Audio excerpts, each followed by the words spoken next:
A Vietnam veteran Yeah, you can say that. with many, many recognitions, including the Purple Heart. That's not a recognition, that's stupidity. Well, no, it's not stupidity. It's a recognition for your bravery and. No, it isn't. Okay, but anyway. As I tell the kids in school, having a Purple Heart is no great sign of intelligence. But David is very active in Veterans Affairs in the city of Norwalk and around the state, I believe, and probably beyond. And he's a strong advocate for recognizing the heroics of the men and women who are prepared to travel far and wide in order to save our country. No, I admire you, David. You're you're an amazing advocate for veterans, and you know, we need to recognize that. So, David, have your I'm the one to go. right now. Yeah, you can go right now. Yeah. My name is David Cole, and I'm a veteran, active in Veterans Affairs here in Norwalk. I'm seated in front of the last addendum to the names that are here on the wall outside City Hall of all the Norwalkers who have served their country in time of conflict. This was started many years ago, and way over to my left, a large number of names of World War II veterans, all of whom entered the service from Norwalk and served during that conflict. There are also names that I'm pointing away from the camera from World War II, from Korea, from Vietnam, and from our more recent conflicts. There have been a couple of addendas since the original names were bronzed and cast and added to the wall. The most recent one is right here. This addendum was added in November 11th on Veterans Day in 2005. That was 8 years ago. There has been no effort made by the city of Norwalk since that time to add the names of young men and women who have served in Iraq and Afghanistan, or those who have served before then and who may have slipped through the crack. Remember, here in 2005, we added 11 World War II guys who had slipped through the crack over the years. And I'm sure there might be a few from past conflicts in addition to the young men and women who have served recently. In addition to the ones who have served recently in Iraq and Afghanistan, the name of one, David Fahey, he was killed, and his name is not yet on this wall, and that's an injustice, and I'd like to see it corrected. And you tried to get some momentum. Well, I'd rather stick to verifiable facts than deniable conversations. Okay. I can say very honestly that over the intervening years, inquiries by the various chairmen of the committee about any updates have been met with either silence or resistance at City Hall.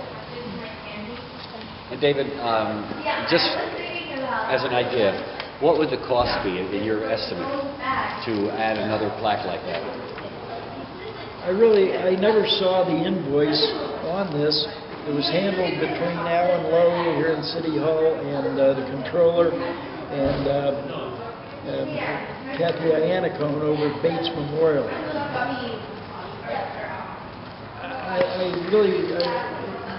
I would say maximum an addendum like this would be $1,000, but I'm just giving it my best layman's guess. Well, I think that it's really important to bring out this information. I want David and the other veterans to know that I fully support updating by adding the most recent addenda and having the Veterans Memorial Committee start working on soliciting the names of people who may not be included because they fell through the cracks, or other people who may have served since 2005 and are not yet recognized.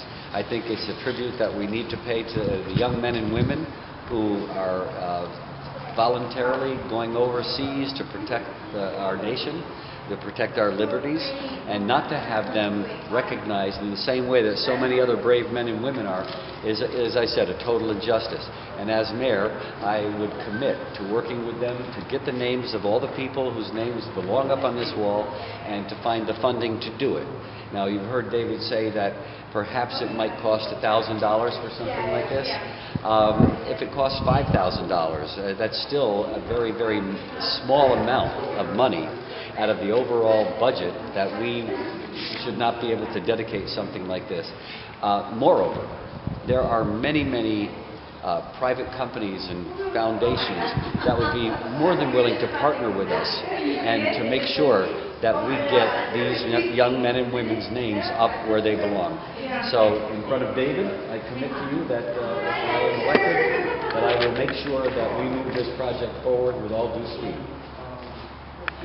As an aside, way over on the World War II, the first names of the Demonzo family.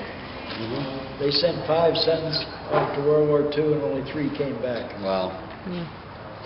And a very close friend of mine I served with in Vietnam, Larry Torney, his name's done, he got killed, but they overlooked putting a star beside his name. Oh, wow. The stars represent.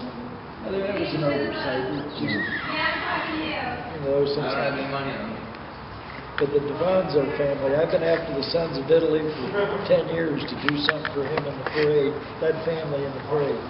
Imagine sending 5 sons off, having only 3 return. Yeah, right. It's like the same kind of idea as Saving Private Ryan, where he had 5 brothers or 4 brothers. Now the question, David, when did this project begin? Well, it had to begin after the old school was renovated, so you'd have to go back. I would imagine the authority on this would probably be Frank Fay or Terry Rumor. Yeah. It was before my activism, you might say, but it had to be since the renovation of the school to become City Hall. And if I had to make a guess, you have to think Tommy O'Connor had his I would think he had his hands in the pie here, sure. Yeah, fingers in the pie. So what year would that be? Oh, I think, well, I don't know when the first plaques got put up. Okay. I was here for that, and I don't remember when it was, but in order for this to, when the plaques being put up one particular day, I would imagine the project began years before that, because just look at the names. Right. Yeah. And I remember that they had to, there was an application in the paper. There were ways that you could get applications and submit your name. You had to have like a proof of service during a particular. Well, be careful what you say. No, they had that proof, right? Well, I can only vouch for this one. But there's one World War II name on there. They didn't have the DD-214. Yeah. They had, but I think it was the sister, as I recall, had saved letters from her brother, and she had the letter female letters from the European. Well, that's proof. That's proof. We accepted that. Yeah, and that's proof, though. Yeah. It was proof We that he served. accepted that. I had to submit a copy of my DD-214 when I made my application. So that's where I got Yeah, the the information. DD-214 is ironclad evidence. What that is it's a piece of paper that shows virtually on one piece of paper about everything you've done, every medal you've earned, and guys like David probably might have 2 pages to his DD-214. I only had 1. Yeah. But They squeezed all. they squeeze it all on there. But it's a form of paper that, and it's available through the Office of Government Affairs or Veterans Affairs if you needed it. But most people always save it because you need that throughout your life. Well, but anybody in the 3rd Congressional District in Connecticut is not a problem, because the person handling Veterans Affairs is a lady named Eunice Ramirez, and I'm the one who recommended her for that job. Oh, good. Okay. Yeah, I'm right here. Sorry. That's me. Oh, yeah. See? Yeah. That's there.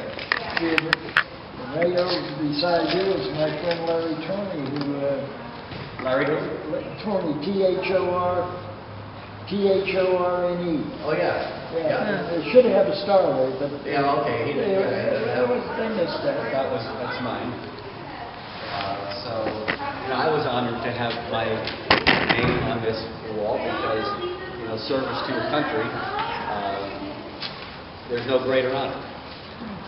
And to have this, to be included among so many brave men and women and people who actually, as you can see, the number of stars that appear simply on the Vietnam War, and you go to the Korean War, and you look at World War II, and the number of stars, the people from Norwalk that went off to serve and never came home. So I certainly am honored to have my name among them. You can see the additional, we did that addendum, and then another one. Right here. My guess is you've had 1, 2, 3, at least 4 addendums. And the mistake that was made, they never didn't date them and put them up. Unfortunate oversight. Yeah. So it's really important that we move this forward with all due speed. I asked the Veterans Committee to start working on getting the names of the people, like I said, who either slipped through the cracks or... You can raise the money in 24 hours. Pardon me? You can raise the money in 24 hours. Yeah. Whatever. You know what, David? If it was $1,000 and that's all it was, I'd pay for it myself just to get it up there.